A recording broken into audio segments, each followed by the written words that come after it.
All right, going live in three, two, one. Well, this is No Limits with Amanda. Amanda, we're up to episode number 13. How are you doing tonight? I'm doing really well. How are you? I'm okay. I see that I'm sure you saw that there's a big winter storm heading our way, like my way, and then it's going to hit you eventually too, I think. Did you see that? Yes, it's supposed to hit here, I think Friday night. So tomorrow night. What is it going to hit you first?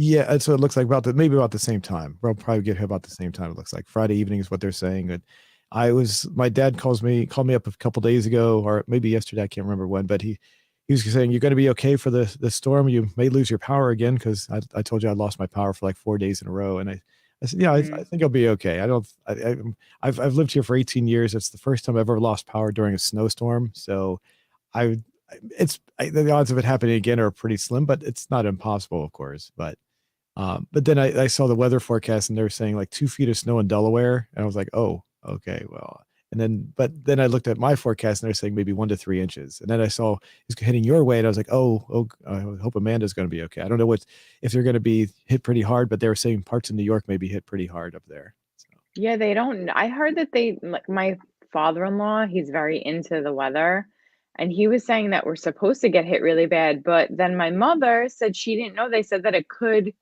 go out to sea. So I don't know. We're like kind of on the edge of our seats here, just waiting to see what's going to happen.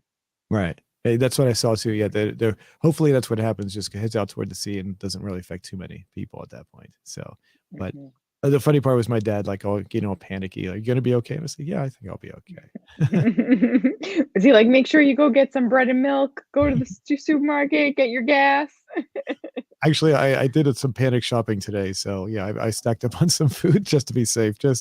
I I don't think it's gonna be too bad because I looked at the forecast today and they're actually calling for less than an inch of snow here. So, but just in case it takes some weird turn and just goes right into the inland, I'm prepared now for the next week and a half for sure. So, Oh, good, good. Because like some people, my mother went to the bagel store, she said, and she said there was like nothing left. I oh was really? like, see, everybody's getting nervous. It happens. So at least you're hooked up for the week. So you had you had plenty to choose from. Yeah. Well, actually, I did. I cheated. I used the delivery service. They actually delivered it for me. So, and there was, I did go shopping. I usually, actually use the, um, a delivery service to go shopping. But when it snowed really badly, um, I actually went and did it myself because I live on a steep hill and I was afraid that the delivery person wouldn't be able to get up the hill I live on. So I had to go do my shopping myself during those past couple weeks when we had the big snow. And that was another reason why I wanted to get the shopping done early because they were going to deliver it and there's the potential of being snow on the hill that I live on. I didn't want them to have to fight the hill or, have to face any treacherous climbing to get up to my house. So that was another big reason. And I live on a private road, so it's not cleared out or anything. So. You're so considerate. I'm like, somebody else would be like, let them figure it out. Right? But you were like so considerate. And the guy he was probably friendly. He was actually really friendly. Like sometimes I hate to draw like wait how should I phrase it? I hate to draw make I can't think of the right word. Sorry, my mind's going into a different state here. When you have men versus women making deliveries, the women always tend to be much more friendlier. And this was Hmm. the guy. I was usually when the guys come, they're like somewhat friendly, sometimes not. This guy was extremely friendly, like the women were. So he was. So it was nice to see somebody. I'm never apprehensive, but it's like I'm always expecting the guy to be like, "Oh, here's your food," and just walk away. But he was like, "Oh, how you doing? Oh, thank you, sir. Have a nice day." So it was a nice, refreshing way to deal with a delivery person that you usually don't have to deal with. So Yeah, that's great. A nice exchange. Do you work from home soon? yes, I do. Yes, I do. Yeah, okay. So do you not like, because I do too, and I feel like I don't see people, and then when I do see people, I get so excited that I'm like overwhelming. I'm like too much sometimes. Uh, no, not so much. I guess probably because I hate to say this, but the neighbors I have are just not that friendly sometimes. So I Hmm. I just don't like when I see my neighbors. I just kind of like turn away and just don't want to look at them. So um, I should rephrase that. This getting back to men and women, it's the men that are not very friendly. It's the women are always friendly for some reason. It's really funny. Like the woman that lives across from me, every time she walks out of her house, she'll say, wave at me, say hi, Zoom. And then one of the elderly women that lives at the end of the road also waves at me when she drives by. But it's the men. We just don't seem to like each other that much. So It's very interesting. Now I'm gonna like pay attention to that and see if see if like the people that I encounter what they're like. yeah, yeah. That's to get back to your question. It's like, do I see people? It's like, yeah, it's the most people I see are usually my neighbors. So that's why and then if I see Hmm. delivery people, I'm actually, well, if it's someone I don't know, I'll always be very open and very friendly, regardless. So, Hmm. yeah. So I guess to answer your question, yeah, if it's someone I don't know, I'll be very open and very friendly. But I don't usually see that many people, except for the delivery is made like once a week, so it's not that often. So, Hmm. Cool. all right. So let's take a look at our question from our last show. I was about to say last week. So here we go. This is from show we did I guess almost 4 weeks ago. Um, do you make actually it was 4 weeks ago. Do you make New Year's resolutions? And if so, share with us what it was. And 2/3 of the people, 67% said yes, they do make New Year's resolutions, 18% with no, and 15% with I don't care. So Hmm. that's That's a high number. yeah. Hmm.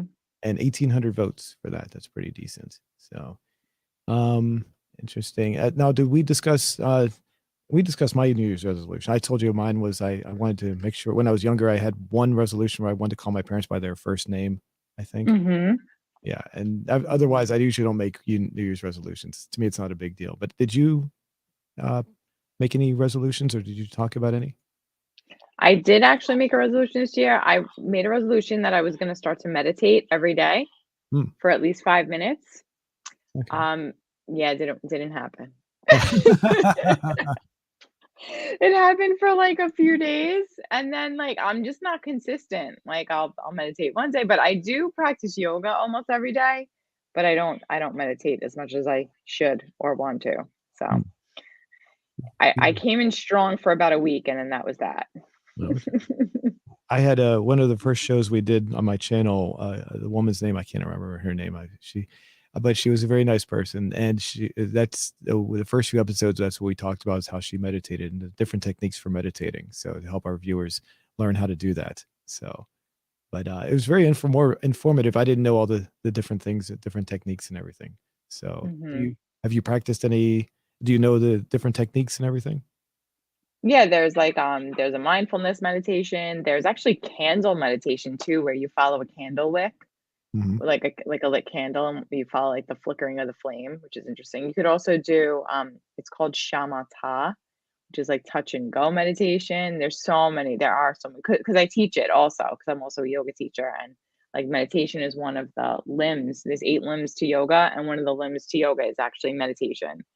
So I've studied it a little bit. I've also taught it numerous times. Yeah, so there are all different things that you can do. There's also mantra meditations. There's mala meditation where you use mala beads. I could talk about this for hours. So as far as meditation, do you do it? I mean, you thought about doing it, but have you actually done it on a regular basis at all?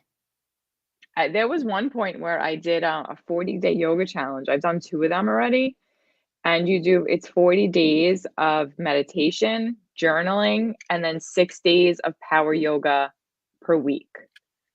So I did that twice. So there were 2 times in my life where I consistently meditated for 40 days in a row. Oh, wow. Mhm. I don't think I could do that. I mean, I think I should do that because I got some stress issues. I think I told you well, before we went live. So I think Mhm. think that would help out with my issues. Yeah, I find that meditation helps me to find like calm, but also to be able to really focus. Because I actually came to the practice of yoga and meditation because I was dealing with anxiety. And I Hmm. found that it really does help to calm me down. And when I'm not meditating, that's when like all the negative thoughts show up and all the self-talk shows up. And I feel like meditating helps me to kind of quiet it. Hmm. So as far as is there any specific kind of techniques that you would recommend, or is it just for? I mean, is there? I mean, you talked about different ones. Is there anything that's really helpful for it, or is it just? Are they specific for different needs or anything like that? I don't think they're necessarily like some of them, there's like a loving kindness meditation where if you want to send loving kindness out into the world or somebody who might need a little bit of support, you could do that. Like that, I guess would be specific, but I think that it depends on the person really, because if you're somebody who has a hard time sitting with your eyes closed, you could actually do it with your eyes open also. And Hmm. like just focus your gaze on something, like a spot in front of you, or like what I said before, like you could focus it on a candle, like the Mhm. flame of the candle.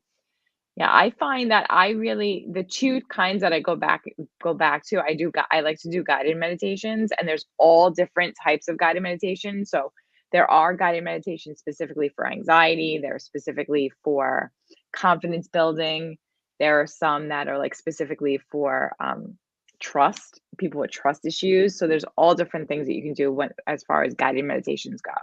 But if you're doing, like, a mindful meditation or, like, a more quiet meditation, I feel like that's for me, in the beginning, it was really hard to sit like that without a voice, but then, like, over time, from, like, sitting in guided meditations, it became a little bit easier to sit quietly. Hmm. Okay. Oh. Well, Was that clear? I'm like, because because in yeah. my head, it makes sense, but I don't know if, like, what I'm saying is clear. No, it sounds like it makes sense. Yeah, I mean, maybe we could do an episode one day on meditation or something. Maybe we could describe techniques, and we could do a whole. I mean, would you like to do something like that maybe sometime? I would love that. I think it would be really fun, and if anybody out there is looking to start a meditation practice, hopefully, it would be beneficial for any of the listeners. Absolutely, I would love to. Okay. Okay. Well, let's plan on doing something like that in a future show. So before we go too far, we got Des and Hoss Play 3.0 saying hi. OD's Oh, back saying, hi. saying hi. Good evening. I'm glad to listen to your again. Okay. And oh goodness. I don't want to mispronounce your name. Sorry. But hello again. Sorry. You were on last night. This person was on last night as well for our last show. So, Oh, and awesome. it's a Japanese name. I don't want to mispronounce it. I know I'm going to butcher the name, so I'll just not say anything. So, but thank Do you you very think much. it's Kiura? Maybe I, that's like the English pronunciation. hmm, Kiura?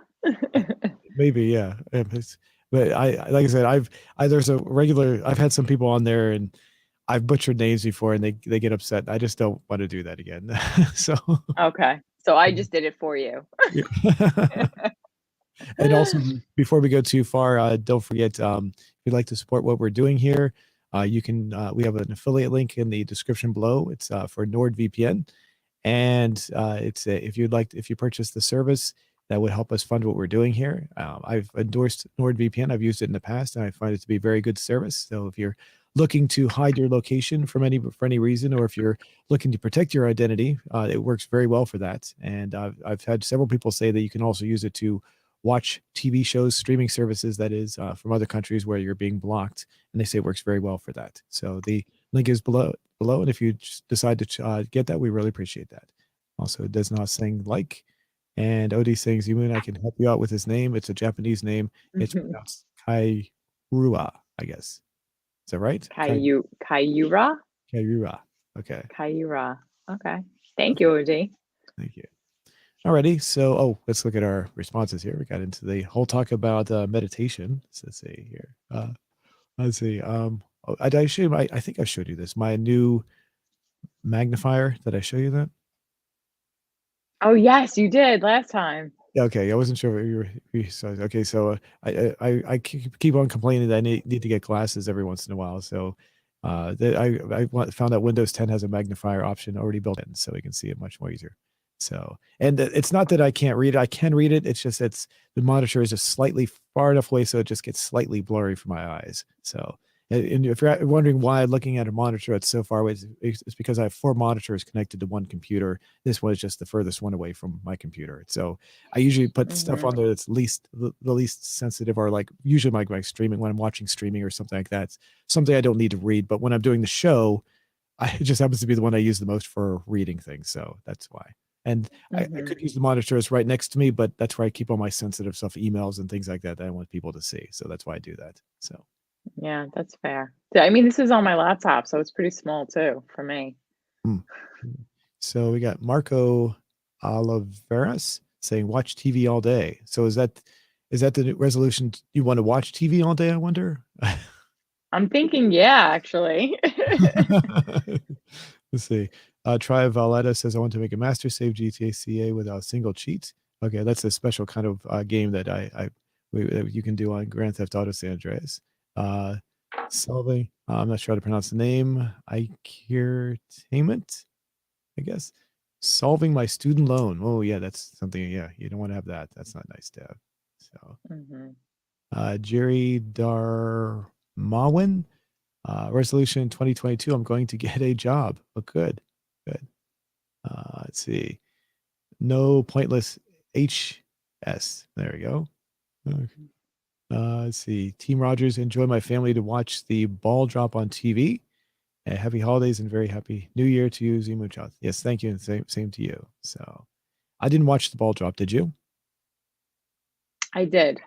Oh, But honestly, I couldn't wait to go to sleep. oh. I'm so tired, but we did. We stayed up and watched the ball drop.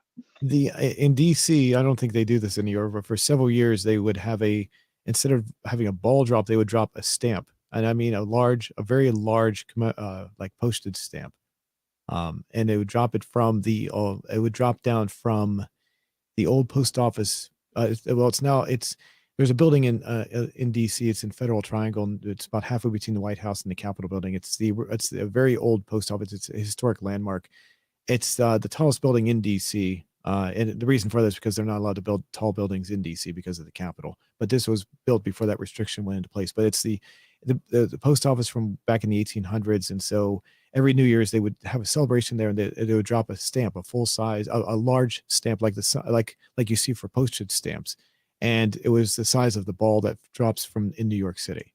So, and How cool. yeah, I don't remember what the stamp was, but I don't think they changed it either. I think they kept the same stamp every year. I don't know if they do it anymore or not. I haven't really kept up with that, but it was a big thing they would do every year. And it was done from the old post office. That's why they chose a stamp to do that. So That's so cool. You know so much about pop culture. oh. You Sometimes should go people, on Jeopardy. I'd fail on that, I think. Think so? Maybe I'd be able to answer some of the questions probably. So let's see. Let's see. Beast mode. I would share, but you don't care. Oh, we care. Yes, we do. We care. Oh, we definitely do. Yes. Alice TS says, I'd rather have a goal to try and achieve before the year ends. That's interesting. Yes. Of course, what happens when you get to the end of the year, hopefully you achieve your goal. And if you don't, I guess you would hopefully try to carry on into the new year, I would guess. So, Nico Bellic, that's a character from Grand Theft Auto 4, says, Ramus, maybe it's supposed to be a P. Maybe I promise I will buy my Max Payne and Max Payne 2. Okay. Those are two video games, by the way. So, Christian Blessing Balbio. My NYR is to become more anti-communist. As long as the pandemic is still ongoing, I must continue my stance against communism. Okay. All right. Let's see. Alfred Gunter says, to stay alive. By the way, I hate to be a downer with this, but somebody I know recently died. So I'm so sorry for your loss. Yeah, he died. In fact, it's his 1 month anniversary. He died 2 days after Christmas from a heart attack. So, I'm bringing that up only because he made that quote. But his name was Dave Hughes, and he ran a website called DCR TV. I've known him since like the late '90s. So I found out only about last week that he passed on. But the interesting thing about it was about over the past 4 or 5 years, he became a YouTuber. I went on to his YouTube channel, and he has this massive fan base, and all his fans were like all sad and everything. It was like, wow, I didn't realize he had achieved such a massive fan base. Like, all the people saying they miss him, and all these videos saying they're going to miss him. Now he's gone. So, wow, it's amazing. Like I say, he'd only been doing it for maybe 4 or 5 years, and he had all these people. He really touched a lot of people. So, yeah, he left a legacy. Yeah. See, Mafia Forever doing party also. I came to party just now. It was amazing. Okay. So can't get this to go down. Oh, it's the last one. Okay. Renegade MS. I genuinely don't care. I'm usually pessimistic about life. Sadly, I have to watch idiots exhibit futile joy about their New Year's. Ugh. And a couple of responses. Okay, it's just. Oh, he feels the same way. Okay. There's not much here. Okay, not much there that's adding to that. Okay, so, all righty. So we thank you very much for your responses. Did you anything you'd like to add to that? No, thank you everybody for sharing. And we do care. When we say that we want to know your opinion, we definitely want to know your opinion. Did we share this? Yeah, we saw that. And then Desnal says, I don't show my face because I'm ugly. Oh, come on. No, I'm sure not ugly. Everyone's pretty. So, ha ha ha. Okay, maybe he's just joking there. So, and the OD's back. Actually, the Kai is actually pronounced K, I guess, instead of it's pronounced like Oh, so it's like kiss. So it's Kiora. Kira. Okay. Kira. You're not bothering with it. No, it's very fun. Thanks for adding that. So, okay. So we have a question for this week. You and I discussed this. You wanted to ask, why don't you go ahead and ask what the question is? Yeah, because there's so many people have a New Year's resolution that they made. I'd love to know if people have stuck with their New Year's resolution because I obviously did not. So, Okay. I tried. So have you, okay, well, should we rephrase it? If you had a New Year's resolution, did you stick with it? Something like that? Yes. Okay. Okay. Is New Year's resolution capitalized in this? I think it is. Yeah. Yeah. Would resolution be capitalized? I don't know. No. Resolution. Did you stick with it?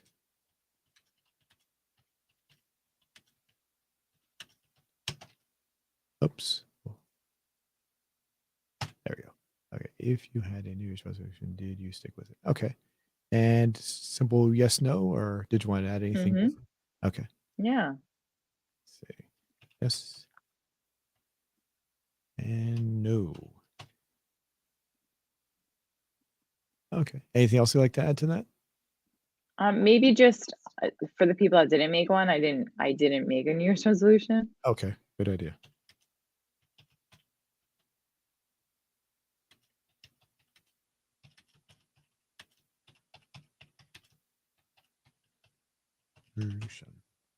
There you go. Cool. All right, does that look good? Looks good to me. And Desmond Haas came back. Let's see what Desmond Haas says. Was he? Everything that exists exists, and everything does not exist does not exist. Okay. Very philosophical there. Thank you. Okay. Okay. I'm gonna proofread it one more time. Okay. Okay. I'm gonna press. There he goes. Okay, so we can come back to that one. Alrighty. So tonight's episode that we are going to review was the episode of Star Trek called The Visitor. So had you ever seen this before? I had never seen Star Trek at all. Like Oh, I okay. remember being younger and seeing commercials for it, but I never watched it. Oh, okay. Okay. So this is like wow, this is like almost like I guess the TV show Lost when we reviewed that. It's like a first of a first. So well, the reason I chose this episode is this is actually an episode from the third series in Star Trek called Star Trek DS9, and the episode is called The Visitor, and is often voted to be out of all there have been hundreds of episodes of Star Trek from all the different Star Trek incarnations and movies. This is often voted to be usually one of the top 10 of all time episodes ever made. So I wanted to pick something that I felt, and it's also one of my favorite episodes as well. So with the first time I'd ever seen this episode, I was not a fan of this particular Star Trek series. I liked the older Star Trek from the 60s, and then there was a Star Trek, the series that came after that was called Star Trek The Next Generation, which came out during the late 80s and early 90s, and this was the third in that lineup, and I just wasn't a big fan at the time. But later on, I went back to it, and decided that the show was actually pretty good. But I actually watched this episode, when I was before I actually was a fan of the show, of this particular series. That is, I was a fan, like I said, a fan of Star Trek, just not this series itself. So, Okay, as far as can I? yeah, go ahead. Oh, I'm sorry. Question for you. Like, being that this is a the third series of it, did you have to watch the other two to understand what was happening, or it's not really connected that way? Not really. No, I mean, this one's kind of a standalone episode. There were some inside things in there that you might not understand, but overall, the basic story is there. Hmm. Let me ask you: when you watched it, did you feel you could relate to what was going on in the story? Oh yeah, I understood the story. Yeah, Okay, absolutely. yeah, and Hmm. there's some things in this particular episode that you might not understand because you don't watch the show, and that was the same way when I watched it. But yeah, you don't have to really watch the other series in general to understand it. Hmm. And uh and there was, yeah, when like you, when I saw it, there were some things that they were talking about that I didn't fully understand because I wasn't really watching the show, but those are minor things because the basics general overall story, like 80-90% of it is you don't really need to have watched any of it to really grasp what's going on there. So Hmm. it's almost like like the episode of Lost that we reviewed, that episode. There are some things in the background that if you don't watch the show you don't get it, but you don't really need to know that stuff. Right. Hmm. Let's see. Let's see. Doesn't us. I'm going. My phone is downloading. I liked the live. Cool. Thank you. Odie says the title. Oh yeah. Yeah. I miss. Thank you. I misspelled Trek. I spelled Star Tech. So I just corrected it. Thank you. So I actually corrected it because of that. And Maximilian Anderson says hi, Z Moonshot. Hi back. And how do I loan? Oh, okay. Well, if you want to download I don't know how to do that. Sorry. I don't know how to download that. Yeah, that particular save mod. Sorry. He's looking for a save game for a game that I don't have access to for the PlayStation 4. Hmm. So, okay. So, the was there any other questions you had about before we went forward with this? No, that was So, really the only question. Hmm. okay. Okay. So the general story is, I'm going to get into this. I'll bring it up here. The captain of this show of this is very unique. It's kind of Star Trek because it gets kind of dark. It has stories that were very in depth versus a lot of the other Star Treks that were out there. Some of them could get really deep, but this one maintained a very deep and sometimes very dark, very dark in the way, not necessarily like bad dark, but like it could really get into some uh, story elements that a lot of Star Treks didn't want to get into. Dark in the sense like there were several. The whole final 4 seasons of this particular series dealt with war, and that's what turned me off from it. But then when I went back to watch it again, they weren't trying to promote war or glorify it. They're trying to show why war is, the the loss, what kind of devastation war causes. It was not they were Hmm. not trying to glorify and show battles in space, which they did show, but there was to show how the tremendous loss and people suffering, how bad war actually is. So, I misunderstood the original concept, and so when I went back to it and watched it over again, I realized it was actually a better show than I realized it was all along. So, um, but this particular episode doesn't really deal with the war; it actually deals with more of what's going on in the future. So the one unique thing about this show, let me get to the beginning. Okay, here we go. The two main characters, this is Captain Cisco on the left. And the unique thing about Captain Cisco in this particular series is he's the only Star Trek captain in any of the Star Treks that has a child. All the other Star Trek captains are childless and they're not married. He was married. And just to give you some background, in the very first episode of the show, his wife gets killed. So, and it's like I said, like I said, how the show is very dark and gets very deep. In the very first episode, he has to deal with the loss of his wife, and that's a very tragic thing for him and his son. So they're living together on a space station, and they often come back to the whole idea about how his wife is gone, the mother is gone, and they have to deal with that ongoing. It's not just something that's talked about and never talked about again. It's something they have to deal with periodically throughout the entire series. So he's raising a son without a mother as the series progresses. So the son, his name is Jake, is very close to his dad, and they have a very special bond. interesting thing about this, in real life, the two actors were also very close in the same way, like a father and son relationship, because from what I understand, the bond, just playing the father and son kind of characters, they just grew together and grew that same kind of father son bond as the show progressed, which is kind of interesting. And if you think about it, so Yeah, that's really cool. And you know what? The backstory now makes it so that the episode itself is even more like impactful, I guess, Mhm. because now you know like now I know the backstory. I didn't know the backstory because I Right. knew that there was one of the women on the ship was very close with his father and him and kind of, stepped in, but I didn't understand why. And now I do. Yeah, That makes sense. and Mhm. the woman that stepped in that was very close to the father, her name was Dax, and there's the father, Captain Cisco, and her are friends that go back like a long time, and it's kind of, she's an alien, so what it is she has what's called a symbiote in her body, and what it is the symbiote, it has the memories of a former host, like, so it's like the symbiote occupies the body, so it's like a shared joining of two conscious minds, the symbiote and the person that's actually that has the body itself. So it's actually two living beings together. So the former host died like sometime within the past couple of decades, and he was close friends with that host, and the symbiote was the same symbiote. So that the woman that's there shares those same memories with that former person, that former host. Does that make sense? Kind of, yeah. I guess I get it, but Yeah. it's like she's really his friend, but the host was his friend first, so then the symbiote is his friend too because they have the same memories. So Right. she like yeah, so yeah. So the symbiote inside her body was the same symbiote that was occupied the same body of his friend who died. But then they transferred that, when his friend died, they transferred that symbiote into her. And so now the symbiote's the same symbiote, so they're still friends. But then she also now retains the memories of that former friend. So that's where the bond between them comes, because the symbiote is the same symbiote, and then she also has those same memories now. So it's basically transferred over to her in a way. So Mhm. the friendship is, that's why she's so close to him. It's really not her per se, it's really the symbiote that really transferred that friendship over. So Mhm. So interesting.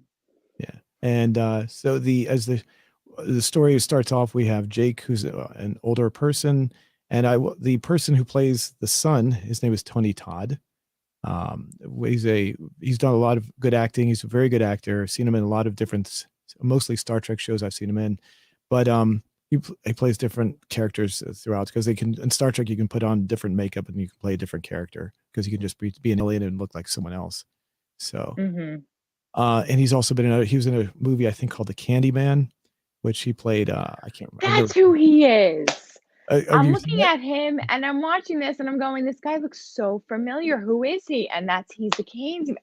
I love horror movies. I don't know if you know that, Zoom. I, like, grew up watching horror movies, and, like, we used to like, when we were younger, we used to pretend we used to, like, pl play like we were in a horror movie, and we used to, like, video it with one of my brother's friends. So, like, I grew up in, like, the horror world, so that's I couldn't place him. Oh, I love when that happens. You ever watch a movie and, like, you're like, "I can't place this guy, I can't place this guy," and then you're like, "I don't wanna Google it, I wanna figure it out." It's like, now I know who he is. So in that movie, would you call it, a lot of people like that movie, would you say he was very good in that movie? Oh, he was so good. He was so scary. It Oh. was so creepy. Creepy. That movie is like like a movie that's the beginning of nightmares for so many people. Oh, Oh, okay. yeah. I've never seen that movie. Okay, so maybe sometime we could review that one or something. Oh, we should. Oh, I would love to. And anytime you wanna review a horror movie, I'm totally down. Okay, cool. So, all right, so as the show begins, what happens is you have this young woman, and she's the visitor. Or is he, maybe I'm wrong. Maybe Captain Cisco would be the visitor. I'm not sure what the title actually implies. Either the young woman is the visitor, or maybe, because in the story, as the story progresses, Captain Cisco jumps back in time, back and forth, Mhm. or is jumping forward in time with his son as the time progresses, I should say. So, it might be, maybe the captain is considered the visitor, or maybe the woman is. I'm not sure how to perceive that title. It doesn't really matter though. But the story starts off. You have this young woman who wants to be a writer. she meets Jake, who's now dying, and she wants to find out how his life is, what he's done. She wants to learn from him because she wants to be a writer and all this. At the very beginning, we get to see the incredible. Since you've never seen the show, this is the space station. In case you're wondering, let me turn this down a little. That little right here at the bottom, that's the space station that they actually live on. It's called DS9. So, in case you're so, and then the whole show, the whole episode itself, actually, aside from the scenes that take place in the future at Jake's home, when they're on board the ship at the beginning, I should say it's not the whole episode, but the very beginning of the show, they're inside a smaller spaceship that's called the Defiance. It's a warship because they're in the middle of a war. So, and that's what that ship is right here. That's the ship they were on in the episode. So, who are the Klingons? Klingons are in the original Star Trek show from the 1960s, they were the enemy. Then the second series that came out, The Next Generation, they became allies because Gene Roddenberry, who created the Star Trek original one, didn't like the idea that he made them bland, generic enemies. So he decided to make them allies. So the hostilities between the two groups ended. And then as the show progressed, they did become enemies for a short period of time, then went back to being allies again. So, but the Klingons are more of a warrior type race. They're more in each series they're portrayed slightly differently. Like in this particular show, when the Klingons come on, they're kind of like warriors to like honor, and they go into battle, and it's an honor to die in battle, and they'll use quotes that are from history that are thrown in there, such as "It is a good day to die," which is something a Crazy Horse. I told you I'm a big fan of Native American history, but Crazy Horse was famous for saying it's a good day to die. So the people in Star Trek use that line as one of the lines that one of the Klingons would say. It's a good day to die when they go into battle. So, there's a lot of that in Star Trek where they'll take things from history and use it and put it into their own cultures, and it's very it's very obvious things like it. But yeah, that's basically what the Klingons are. So. Oh, OD is asking if Spock is in this series. He's never watched it. If OD's a he. Oh. In this series, yeah, it was one episode. Yes, in one episode, Spock is in this episode, but only one. And do you know who Spock is? Since you've never watched the show, do you know who Spock is? I know he's like famous. Isn't he like a doctor, Dr. Spock? Is that his? No, I think you're thinking of the baby doctor, Dr. Spock. That was yeah. The Spock in this show in this series is what's called a Vulcan. He has pointed ears. So if you probably, I wouldn't be surprised if you've probably seen him. You probably just didn't know who he was. So but he's from the original. Leonard Nimoy played Spock. And to answer Odie's question, there was one episode where it was done very well. They took an older episode from the 1960s with William Shatner, who played Captain Kirk, and Leonard Nimoy, who played Spock, and they actually put the new crew on board the original Enterprise by using the old film footage, and intermixing it too. And it was done so well you couldn't even tell that it wasn't done, like it wasn't live, like it wasn't done that way originally. It looked like the original cast was mixed with the new cast. It looked like they were interacting. They did it so well. So that's so cool. Wow, look what they can do with technology and cinematography. That's amazing. Yeah. And this was done back in the 90s too. The show was done back in the 90s. And it holds up really well today, how well they did it. So but I'm like excited to go back now. I want to watch it now. Yeah, there's some really good episodes. Definitely. I would recommend, if you go back, I would recommend watching a few of the key good episodes first, and then maybe going back and watching a few other series after that. But I could give you a list of what I consider like the best episodes, being obviously this being one of the top. So thank you. I'd appreciate that. Yeah. So this is Dax. That's the woman I was talking about that has the symbiote inside of her. So that's the woman you were talking about, right? Yeah. So they're on board right now. She's a famous actress also. Yeah.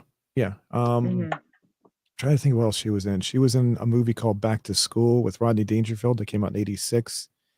I can't remember what else she's in, but I can't remember. Sorry. That's okay. No. She was she apparently the actress. She apparently left the show after a while because she was negotiation. So what they did was they killed her character off, And since there's supposed to be a symbiote in her body, they just transferred the symbiote to another person, and so that was able to transfer her memories to the new character. So the character kind of lived on in someone else's body in a way. So That's so cool. Hmm. so yeah, this is the Defiant. This is the warship that I was telling you about that they're in.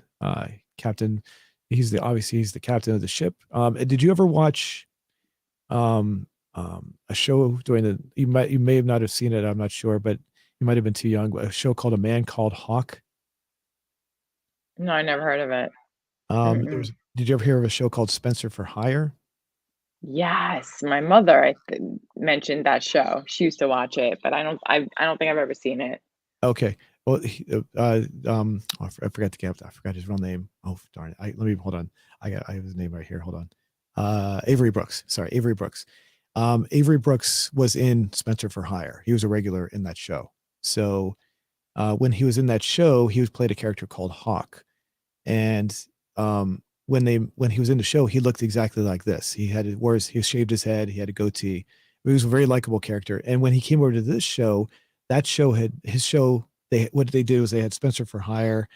And he got his own show called A Man Called Hawk. So he was the main character. I never really watched that one. So I watched bits and pieces of Spencer for Hire, but I never really watched A Man Called Hawk. But the exciting thing about that was it was filmed in the DC area. So periodically we'd actually see film crews in DC filming, which was kind of fun. So Oh, that's so much fun. when that show ended when this show began. So because it ended so closely, what they did was I thought it was kind of unfair. They forced him to let his hair grow in and shave his goatee so he wouldn't resemble the character that he did in the other show, which was kind of silly since other actors are allowed to do that. I thought it was kind of weird. And after about the third or fourth season, they let him shave his head again and let him grow his goatee back so he looked like he really wanted to. So, but anyway, if you ever see Spencer for Hire, you'll definitely see Avery Brooks. He looks just like that. So, very good actor, very, very good actor. So, so there's a lot of in Star Trek. They have this thing that they call technobabble. So you usually have to ignore it. It's basically they'll say a lot of technical stuff that doesn't really mean anything to get the story moving. So there's what they call is they say tech talk, tech talk, tech talk. You just ignore it and just realize that there's something space age going on, and that's what's going on in the background. So it's usually I try to focus on the story and just ignore the technobabble stuff that they're mentioning, because it usually a lot of times people will point out it actually doesn't make any sense anyway. Sometimes it does, sometimes it doesn't. So what they do is the writers create a script, and when they come to a point in the story where they need something to happen, they'll insert the word tech in the script, and then they give it to a technical advisor who inserts the technical jargon that the actors need to say when they're actually doing the actual lines.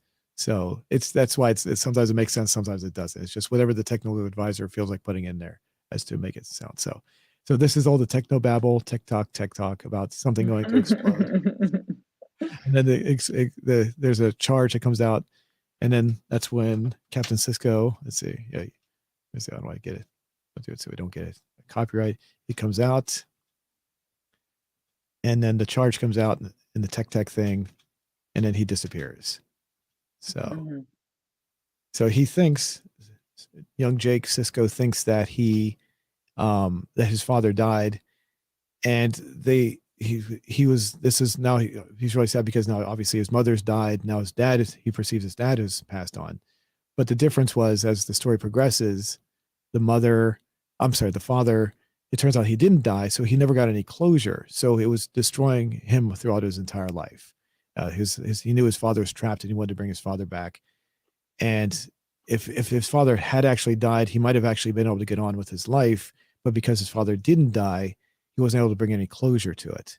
So, and that's what basically the story is about. He wants the love for his father because he wants to bring his father back. So, and this whole ceremony right here, these are the other characters on the show that you wouldn't be familiar with. They're all mourning the loss. To give you I'll try and make this real quick, but Captain Cisco, these people are here. Let me go over here. This woman right here in the red, which I just passed, or burgundy. There she is. Her name she's the second officer on the space station, and she's part of a race of people called the Bajorans.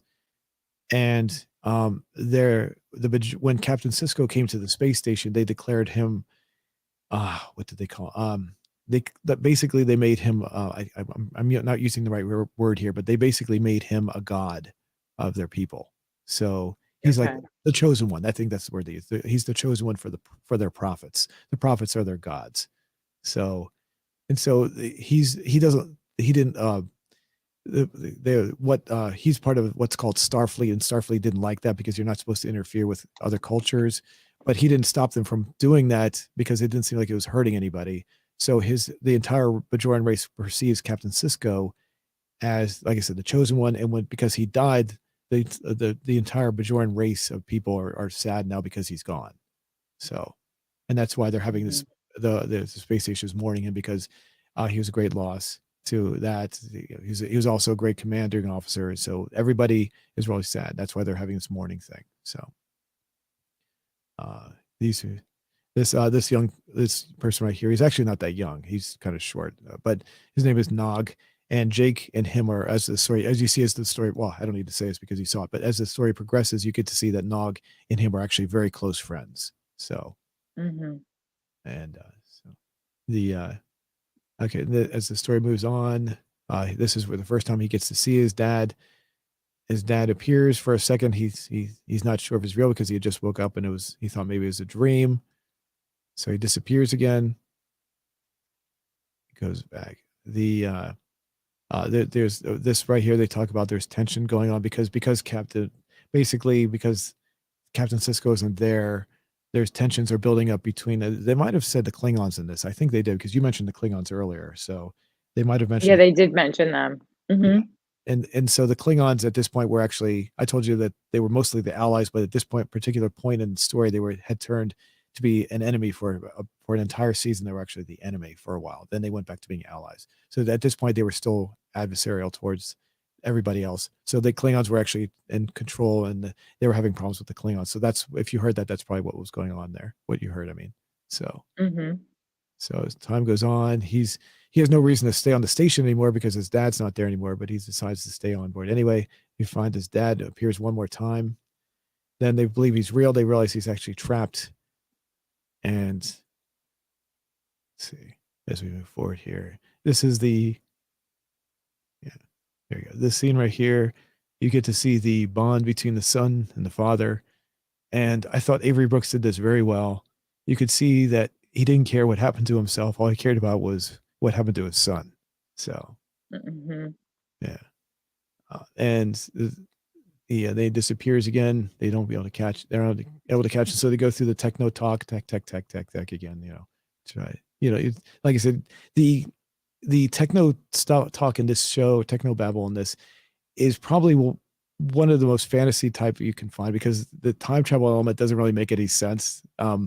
Because his father just keeps on coming to him wherever he's located, and it's like several people pointed out it doesn't make any sense at all, but it doesn't need to make sense because the story itself is good, in my opinion. So it's as long as the story is good, it doesn't matter if the techno stuff that they talk about makes any sense or not. As long as the story flows and it's a good story, you don't need to worry about any of the supposed scientific stuff they're talking about is real or not.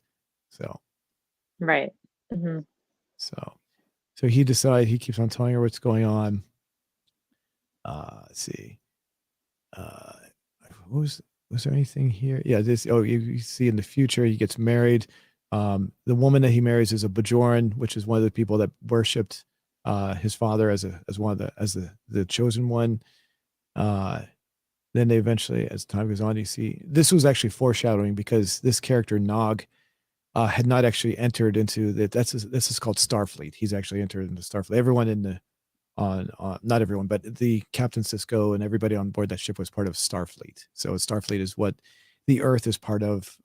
It's the future, like you could call like space navy, I guess, of the future. So that's what that means. So and so So cool. he enters into Starfleet. He's also the first. His race is called the Ferengi, and the Ferengi. He was the first Ferengi to actually enter into Starfleet because usually the Ferengi don't intermix with human beings. So, Mm. oh, at least in that. Well, I mean, not they intermix, but not in the military, is what I mean to say. So let's see. Mhm. There we go. Odie came back and says because there's so many materials about Star Trek franchise, I find myself curious. Is So he was talking about Spock, I guess. Yeah. So Mm-hmm.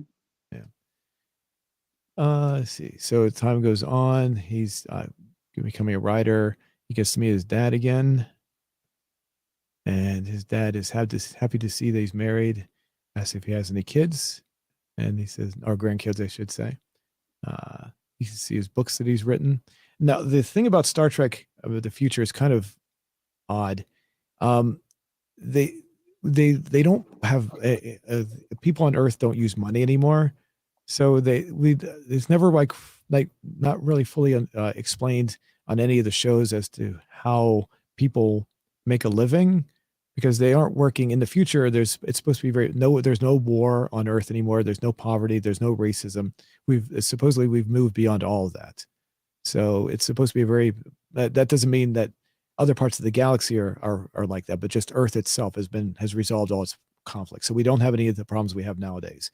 We don't have money. We don't have anything. So how do people? The thing they never answer is how do people, since there's no money, who does all the dirty work? Who does all the jobs that no one else wants to do?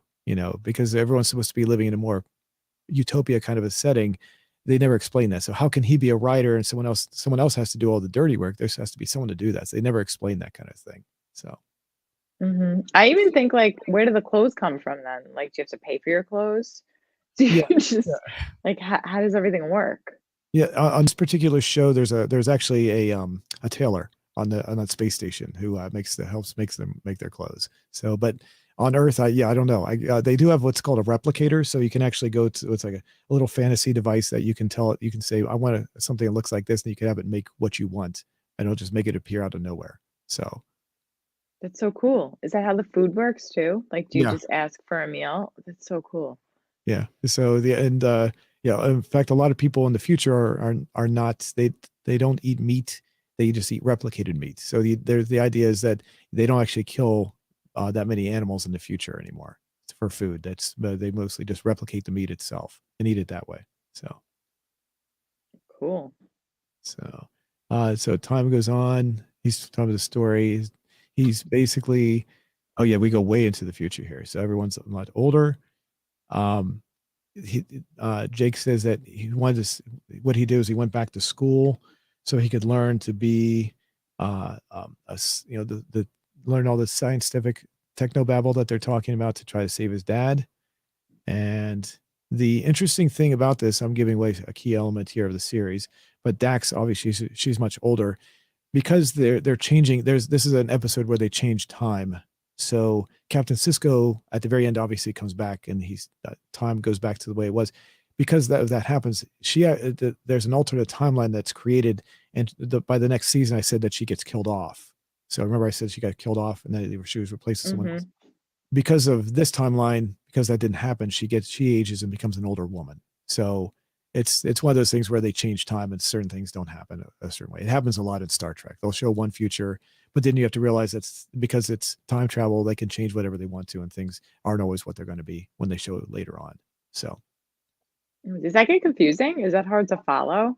no, not really, because they do a pretty No. decent job with it most of the time. So Mm-hmm. you just get used to watching in the future. You realize that whatever they show in the futures may or may not really happen because they can always change things as things go on. So Mm-hmm.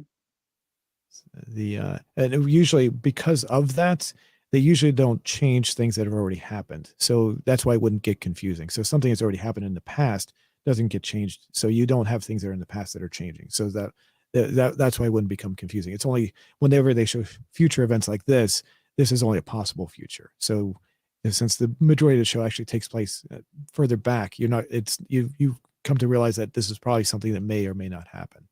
So Mm-hmm. Yeah, that makes sense. so at this point they take the ship to that point in space where they were before. They thought maybe this might help them in bringing him back, but it doesn't work. The Captain Cisco is telling him tell his son he needs to live his life, let him go, and Jake can't let him go. So it's like that's when Dax, her name, she comes over and she hugs him because he realizes he can't let go. So there you go. So he goes on. he finally realizes that the only way he can bring his father back is to sever the link, as he puts it. So he must die in order, whenever his dad is there, he must die. And once he dies, that will sever the link and his dad will go back to the beginning where this whole thing started. And then, which, like I said, if you think about it, really doesn't make any sense, but it's like, just go with it because the story still works. So, Mm-hmm. This is the very final time he sees his dad. The dad sees the book. That has a dedication to his dad, and he realizes that he took poison, so the dad picks up the poison. He realizes that his son is dying, and that's when the son dies, and he goes back. And at the very, he tells him that once the energy blast happens this time, he needs to jump out of the way, which he does. And so he's able to change everything. So the whole reason the older Jake wanted that to happen was because he wanted to save two people, as he put it. He wanted to save the dad, and he wanted to save the boy that he was, the young boy that he was, because how did he put it? The son needs him. So, and that's the end. That was the end of the story right there. So, Mm-hmm. there we go. And yeah, and that basically, with the exception of what's going on in the future, they're pretty much, the whole ship. I kind of messed up when I said that they were on the ship the whole time, because they really weren't. The basic beginning and ending, they're on board that little warship of theirs, but that's about it. So that was the end of the story.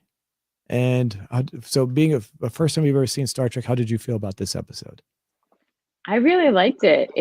Now, like I said, I want to go back and watch it now. I'm really interested in it. I always thought when I was younger and I saw the commercials, I was like, oh, that show, like that weird show, that weird sci-fi show. But no, it was actually really good. Shame on me for never giving it a chance before, Yeah, well, I would say that if you watch like the show from the 1960s, there's a lot of episodes that are kind of weird. So Mm-hmm. corny, and the sets look kind of older. So, and some people will say when they watch the older show from the 60s that it looks like I've heard people say it looks like they're doing a play, like the set looks like a play, like you would see on a stage or something. Whereas the later episodes, they try to make the sets look more realistic, like in these episodes here. So, this show in particular was when I first saw it. I told you that I had watched some of the episodes, so I wasn't completely blind to what was going on, but I didn't know what was going on. Like I said, in general, when I was watching the episode, like I said, I didn't need to do that. But the funny part was, it was my dad who told me one time. He said, "Why don't you watch this episode of Star Trek? It was really good." And I said, "Okay." And it was because of his recommendation that I recorded it. I recorded it on VCR this was back in the 90s. I think this came out in 95. And I recorded and watched it, and that was the first time I saw it. And it was kind of funny because my dad didn't watch this series either, this particular series. So I'm not sure. He never told me why he was watching it, but he caught it and he watched it. He liked it, so he told me to watch it. So Look at that. and um, the other elements about this particular series, the first 3 seasons are kind of like they're trying to figure out what to do with the show, because usually the show itself, the first 2 series, Star Trek, and then the one that's called Star Trek: The Next Generation, dealt with a crew of people on board the Starship Enterprise. I'm sure you've heard of that, right? Yeah, that I've heard of, yeah. So yeah, the first crew with back in the 60s, they had the Enterprise. That ship eventually gets it's destroyed, and then they get another one, and then the Next Generation, they get a brand new one that they also call the Enterprise. It's not the same Enterprise from the original show. It's supposed to take place like 80 years in the future from the older show. So they have their Enterprise, and that's why it's the Next Generation. So they're a new crew that's on board a new Enterprise, and then we could see their adventures. The difference between those two and this one was this one took place mainly on a space station. So the idea of having a starship was not really a focus of the show originally. But as you saw in the show, they did have a ship, as that small warship called the Defiant that they were in at the very beginning and very end. So they eventually did give them a ship that they could use, but it wasn't like the main part of the story still took place on the space station, not the ship itself. So Hmm. that's the main difference between like this. One of the other main differences between this Star Trek and the others is that the other ones always took place on usually take place on some sort of a ship. Like the one that came out after this was called Star Trek Voyager, that took place on a ship called Voyager, and then the one that came out to that was called Star Trek Enterprise, which took place 100 years before the original show on another Enterprise that was completely different. So they were trying to get back to the roots of the Enterprise. So, but yeah, this one was so different in the sense that it was almost always on a space station, and the other main difference was the captain had a family, or at one point had a wife who was killed, whereas all the other captains never have families. It's kind of weird. So they're always single people who always seem devoted to their career and never had time to have a family. He was the only captain that actually had a family and a kid. So, Mm. and as far as the show, I mean, was there anything else in the show that you liked or wanted to point out? No, I think we kind of hit on everything. I just thought it was a really great story. Mm, I was really like pulled into the story. okay. And was it able to were you able to as far as the characters, you were able to relate to them pretty well and everything? Hmm. The as far as yeah, I'm trying to think if there's anything You, else. you know, you know what was interesting too to me was that because I hadn't experienced Star Trek before, I didn't know that there was so much story to the people. I like never really thought about what the show was about. Hmm, You know, okay. like I loved the fact that the characters are built out so much, like you really care about the characters. Hmm. You know, and even though like they're not necessarily human, like they still have feelings, they still have emotions, like you still want to know about them. Right, right. And I gotta say that this particular series, it does, like I said, is much more deeper and darker in a lot of ways than the other ones. So Hmm. this is an example of what what this show is like. What this series, I mean, as a whole, is like. Um, let me go to the beginning here to the credits on my points. Let's see. Uh, as far as right, I'm not sure who wrote this episode. You know, I bring it up on the internet too. Let's see. Right when after they go through the opening credits, they usually have who this is written by. Okay, here we go. Um, let me jump through. Okay, I I should probably just look this up real quick. But Ronald D Moore, I believe, was an executive producer on that. I'm gonna just tell you that who that is in a minute. Okay, never mind. They're not coming up here. Sorry. Let me just bring the list up here instead. Okay, here's IMDb. So um, the writers on this. Okay, so for this particular episode, okay, from what I understand, okay, Gene Roddenberry, by the time this was written, I think he'd already passed on. He didn't write any of this episode. He was basically he was given credit because he created the show, so that's why he's there. Rick Berman, created by. Okay, Michael Taylor, from what I understand, when he first made this show, this was like one of his first writing credits, and the people who were watching when this show first came out, a lot of people were so impressed with this story that they figured that Michael Taylor might have been a pseudonym for someone else that was just trying to hide their true identity because they couldn't believe that someone who was like a first time writer for the show could write something so good. So yeah, it turned Hmm. out no, it was actually the real person. It was actually really him. So uh, Well, did he go on to write more episodes? Do you know? yes, yes, he did. In fact, he became a regular writer after that. So this guy right here, I wanted to bring up his name, Ronald D Moore. He was in this particular episode, he was a supervising producer. He did he's one of the ones responsible for making the show very good, in my opinion. That particular series, I mean, very good. um he's a military junkie, so to speak, so fits pretty well because he loved the Navy. He was going to join the Navy, and then what happened was he got hired on to write in Star Trek, so he decided not to join the Navy. But since he was such a fan of the military, it worked well because he could write the military and outer space, so to speak. So he was able to write about things that he liked but make it into an outer space kind of thing. So uh, Hmm. the as far as what he did after that, the reason I'm bringing him up is because he did another show called Battlestar Galactica. I think, have we talked about that? I don't think we've talked about that one. So, Yep, I've heard of it. and what happened on this one, he was the showrunner. Was basically he and another guy named David Icke. they basically were the showrunners, meaning they were the head writers for the show and producers for this particular show. And he was brought on board because of the job he did on Star Trek DS9. And what he was able to do, I've seen him in interviews saying that in Star Trek, his hands were tied as to like certain things he was not allowed to do, about he wasn't allowed to have conflict between some of the characters because, as I told you, like in the future, the human race has resolved all conflicts. So there's nobody, then everybody gets along. Nobody hates each other anymore. And he actually didn't like that because he wanted to have conflict because he felt conflict made a better story. And so when he left that show, when he went to this show, since he was the showrunner, he was in charge of what the stories are about. He's able to make those more even darker stories that he wanted to make during that show on this one. So, and this one show right here, in my opinion, is one of the, at least for the first 2 seasons, is one of the best shows ever made, in my opinion. So wow, that's a big statement. Yeah, it's if you look at that one episode you saw there, it's like that but magnified even more. It's like really intense, really good stuff. So unfortunately, so I guess what you're saying is that I need to go and watch the first 2 seasons of the show. Yeah, or at the very least, what you could do, at the very least, you could watch the miniseries. The miniseries is about 3 hours long, and you watch that. And the miniseries is actually what came out before the actual series itself came out. It was like a 2-parter, so it's like 3 hours total. All. And then if you watch that, you could decide whether or not you actually like and you want to watch the first 2 seasons after that. But that's the way I would recommend doing for this particular show. So, okay.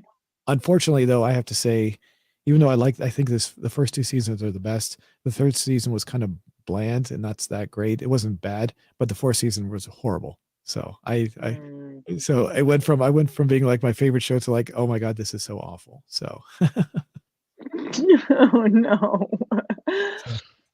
And some people feel the same way. Some people liked it to the very end. And but anyway, the only reason I'm bringing it up is because, like I said, Ronald D Moore, he's a good writer sometimes, but sometimes he just seems to go in there and what he likes to do is he has a story, but then he likes to go back and change things so that he says that, like, it's called what some people refer to as retcon. And I don't remember what the words retcon actually mean, but basically the general idea is they go back and say that something in the past was different than they actually said it was. And so that way they can change the premise of the stories later on, say, because what happens is they'll write a story that conflicts with earlier stories and they'll just say, oh no, it was actually like this all along. They're just kind of, and it's called retconning. They change the premise of what happened earlier on because they want to change. And in my opinion, that's what kind of ruined the show is they changed the premise of too many things from happened earlier on because they wanted to make the story go a different way. So, and that's also the problems with Battlestar Galactica was it was based on a show from 1978. And what they did was they rewrote the original show. And once they finished rewriting that show, and they started writing their own version of the show, like because the first show only lasted 1 season. Once they rewrote that show, they had to start writing their own for the 3rd and 4th season. That was their own writing, so you could tell where they left off, where they stopped rewriting the original show and started writing their own show, and you could tell that it just wasn't as good. So as long as they're rewriting the original show, it was fine. But it was when they started writing their own stories that it just kind of went downhill for me. So. I've never watched Game of Thrones. Actually, you've heard of Game of Thrones? Have you heard of that show? Well, I watched it. Yeah. So that kind of like what you're saying kind of happened with Game of Thrones. Okay. So yeah. Go ahead. I didn't mean to interrupt you, but go ahead. Oh no, that's okay. Where the first few seasons was them working off the books, and then the final season, I think a lot of people got angry because they said the writing was just horrible and it wasn't consistent and it was them writing it themselves because there's no book to work off of, which I think was your point, right? Exactly. That's the exact comparison. I didn't watch Game of Thrones, but I heard several people say that, and that's exactly what I wanted to say. Yeah. So, so that's if I ever rewatch that show, Battlestar Galactica, I'll watch the miniseries, I'll watch the first season, I'll watch the second season, and then usually I just skip the rest of it after that. So I don't go any further than that. So fair enough. Right. So as far as going back to this one, like I said, he had a major influence. He didn't actually write this particular episode of Deep Space of Star Trek, but he was a major contributor to this series as a whole. and so his influence was very much felt in this episode as well. So, and like I said, he can be a good writer. It's just, it's just unfortunately it's not always the case in my opinion. It just, as we discussed there. So, and overall, how would you rate this? I guess would you give us a high rating? I don't know since you've never seen any other Star Treks. It's kind of hard to give it a rating compared to other shows. I'm not sure how you. Yeah, I don't know. I thought it was good. Like it made me want to watch Star Trek now and go back and Mhm. at least check it out. So I don't. I guess I would give it an 8. I guess, Okay. but I don't know how other episodes were. So Okay. you'd probably be the better judge. I'll say I'll give it like a 9.5. So for this, and like I said, this is oftentimes this one episode is often picked as one of the top 10 episodes of all time. So, uh, and like I said, versus like the other show, Battlestar Galactica, for Star Trek, it's probably best to watch shows off the top 10 list first for you. So like what I would do is if you were really interested, I would give you a list of the episodes and you could watch them, and that way you would see, it'd be you wouldn't, it'd be like this. There'd be elements that you wouldn't fully understand, but you wouldn't really need to know the full context of everything because the general story would hold up on its own, each particular episode. So Hmm. there's a couple of episodes from the very first series from the 1960s. There's a couple of episodes from the uh, Next Generation. There's a couple of episodes from the Star Trek Voyager. After that, I'm not really a fan of the show. It kind of went downhill. There's that show I told you called Star Trek Enterprise. It just was kind of bland. It just really didn't work for me. And then they have a new Star Trek that's just not that. I haven't really watched it, so I can't really comment. It's been out. There's a couple of them. I just don't really care for those. So I don't know if they're good or not. Hmm. I saw the pilot episode. It just didn't feel like Star Trek, so I just didn't watch it. So, but Hmm. yeah, the as far as um Ronald D Moore again, he wrote an episode of Star Trek: The Next Generation that's called Tapestry, and that episode, there was a really good episode like this one is. It has the same kind of feel when you're watching it. It's a completely different story. It's nothing like this. And at the end of the story, it's the same kind of thing. You don't need to know what's going on. And at the very end of the story, you feel, you can feel that they really he put a lot of heart. That one, like I said, he's actually wrote that particular story. You can feel the depth and the meaning just like you can in this one. So, but that would be another one that if eventually, if you and I want to review something, I'd probably recommend that one. So, Okay, I'm down. okay. Alrighty. So let's go ahead and bring up our question from earlier. See what kind of results we got. Give me a second here. Oh, and OD said, "You know pretty much everything about Star Trek. Z Moon, are you a big fan?" Oh, I I- I'm Definitely. a fan. I would, but if big fan would probably mean I was a fan of the newer shows, which I'm not. So, Hmm. so I'm a fan. I would say a big fan of the older shows, so not the newer shows. So let's see here. All right. Wow, 102 votes. That's pretty good. Let's see. If you had a New Year's resolution, did you stick with it? 59. Wow, 59% with yes. That's pretty high. That 20 is really high. 28% with I didn't make one, and 13% with no. And OD commented as well. Oh, I don't know if I don't think you know this. YouTube has some sort of weird glitch or something. I'm not sure what it is. I know I always do this. I always go to newest first when I select this, but I found out that you have to do it regardless because if you don't, sometimes the comments are hidden. I don't know why, but you have to, in order to see all of them, you have to actually go to newest first. In this case, there weren't any hidden Hmm. comments. I don't know why they do that, but it does. Like I said, it might be a glitch or something. I don't know. So let me bring up my magnifier. Let's see. Okay, OD's coming back says I stick with them because I always have small resolutions. Nothing big, unlikely, hard things like stop eating candies, but things like read a book per month looks fine. Oh, okay, very good. Oh, that's a good one. Read a new book every month. I mean, that would be hard for me. I feel Yeah, like I never have time to sit and read. no, Good. I agree. I was going to say the last book I probably read was probably back in the late '90s. So, and it was, I believe, Do Androids Dream of Electric Sheep, which is written by Philip K. Dick, and it was It's the movie. It's the book that the movie Blade Runner starring Harrison Ford was based on. Have you ever seen that movie? Oh, wow. I've never seen it, but I've heard of it. Oh, okay. So, the book is a lot different than the movie, and unfortunately, since I read it so long ago, I don't really remember all the details of the book. So I remember some Mhm. details. So, but yeah, I agree. I read that book. It was a nice long book. I mean, it wasn't too short, but it wasn't too long either. I read it in an entire weekend. It was basically I was still taking classes in college, and I had to read it and I wanted to make sure I read it before I got to class on Monday, so I had to read it the whole weekend. So I just spent the whole weekend just reading that book. So Oh, wow. That's commitment. yeah. All right. Anything you'd like to add to our resolution thing? No, I'm excited to see how, it unfolds as more people answer throughout the course of the week. Mm-hmm. Yeah. So.